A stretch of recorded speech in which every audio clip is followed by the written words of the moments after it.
Lagos, the city of hustle, dreams, and secrets. Beneath the vibrant nightlife and crowded streets lies a darker tale, where ambition knows no limits and the line between morality and greed blurs. Meet Chioma, Kemi, and Toke, three childhood friends turned ruthless gang queens. They ruled the streets of Lagos Island, but their rise to power came at an unthinkable price. Chioma, Kemi, and Toke are seated in a luxurious penthouse, sipping champagne, draped in designer clothes and wearing expensive jewelry. A pile of cash is spread across the table, the spoils of their latest scam. But their faces hint at something deeper. An unspoken bond forged through sinister acts. Kemi reveals a risky idea to grow their influence, using ritual sacrifices involving mad people to secure invincibility and wealth. Chioma hesitates, but Toke is all in. When ambition drives you to the edge, morality becomes a mere inconvenience. With the help of an infamous Babalawo known as Baba Wanda, the gang descends into a world of dark rituals. Unaware of the deadly price they would have to pay, the trio meets Baba Wanda in a decrepit shrine on the outskirts of Lagos. He demands a unique sacrifice. Mad people untouched by society, whose spirits will provide unmatched power. Chioma lures a mentally ill man with food and money, pretending to help him. Kemi and Toke ambush him, dragging him into a van. Their faces show a mix of fear and determination. The first ritual brought the gang unimaginable wealth and protection, but with every ritual came a growing darkness. Chioma began to see visions of their victims, while Kemi grew paranoid. Yet their hunger for power only grew. The gang enjoys the fruits of their rituals: lavish parties, expensive cars, and connections with powerful elites. But Chioma begins seeing the face of the madman they sacrificed in mirrors and shadows. During a late-night drive, Toke's car mysteriously crashes after she hears eerie whispers calling her name. She survives but is visibly shaken. The spirits of the mad people were not at peace, and they would not rest until justice was served. As the gang's success grew, so did their torment. Betrayal, madness, and death loomed in the shadows. Kemi, now paranoid and fearful, plans to run away with the money. Chioma discovers her plan and confronts her. The argument escalates, leading to Kemi's accidental death. Toke seeks Baba Wanda's help to stop the haunting, but he demands an even greater sacrifice. She refuses and leaves, but not before he warns her that their end is near. Power gained through blood cannot last. Chioma and Toke's crimes catch up with them in the most horrifying ways. But will there be a chance for redemption before it's too late? Chioma and Toke are haunted relentlessly by the spirits. Chioma is driven to madness, while Toke becomes isolated and paranoid. They blame each other, their friendship crumbling. In a final twist, the police discover evidence of their crimes and arrest Toke. Chioma, now fully deranged, wanders the streets of Lagos, ironically becoming one of the mad people she once targeted. In the end, the price of greed and ambition was their humanity. The spirits of the innocent will always find justice, no matter how deep the darkness. Beware what you chase in the streets of Lagos, for some riches come with a curse. While Toke rots behind bars and Chioma fades into madness, a lingering curse stretches beyond the gang's inner circle. The lives they touched and ruined now unravel under the same dark influence that consumed them. One of the gang's elite benefactors, Chief Okoye, begins experiencing inexplicable misfortunes.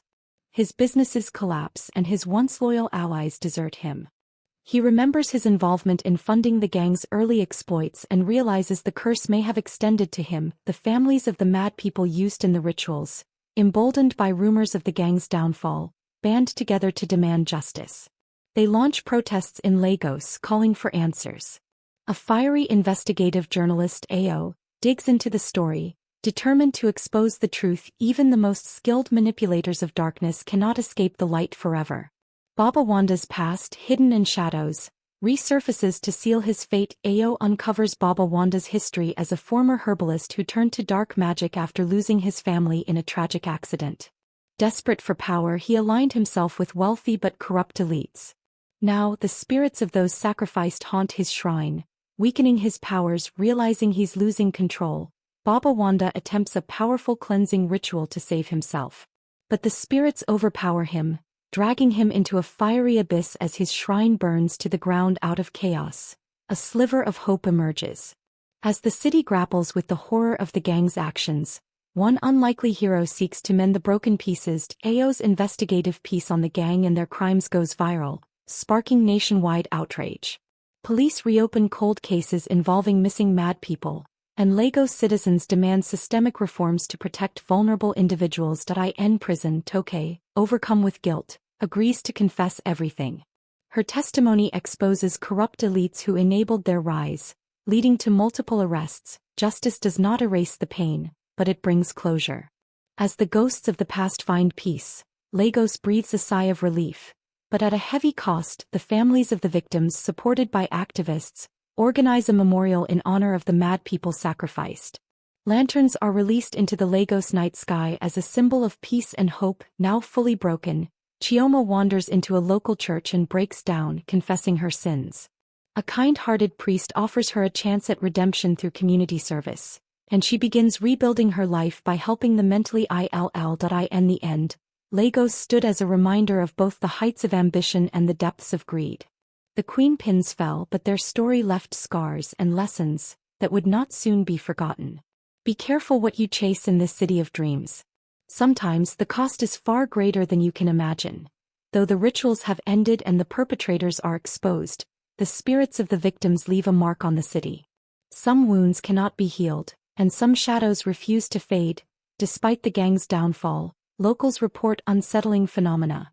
Eerie laughter at midnight, cold gusts of wind in markets, and fleeting shadows that resemble the sacrificed mad people. After publishing her exposé, AO begins experiencing vivid nightmares where she is confronted by the victims' spirits, demanding more justice.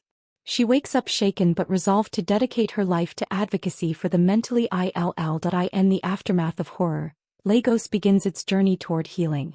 But change does not come easy, and those who strive for it must face resistance, corruption, and their own fears. With newfound funds from donations sparked by her viral exposé, AO teams up with NGOs to build a shelter for the mentally ill and homeless in Lagos.